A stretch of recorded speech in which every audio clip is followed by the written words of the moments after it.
কিছু সময় আমি হারিয়ে যেও দেখেছি। আমাকে খোঁজার মতো মানুষ নেই, আমার খোঁজ নেওয়ার মতো কোনো মানুষ নেই। আসলে আমি কেমন আছি, কি অবস্থায় আছি, কেউ কখনো জানতে চায়নি।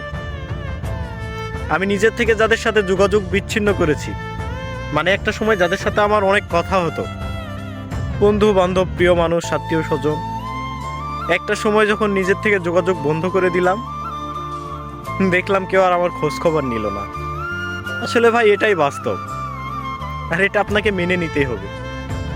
আপনি কারো কাছে ততক্ষণ পর্যন্ত প্রিয় হবেন যতক্ষণ পর্যন্ত আপনাকে সে স্বার্থের জন্য ভালোবাসবে। স্বার্থ ছাড়া কেউ আপনাকে ভালোবাসবে না, আর স্বার্থ ছাড়া কেউ কারো পাশেও থাকে না। স্বার্থ যতক্ষণ, খোঁজ খবর নিবে ততক্ষণ। স্বার্থ ফুরালে কেউ আপনার খোঁজ খবর নিবে না, এটাই বাস্তব।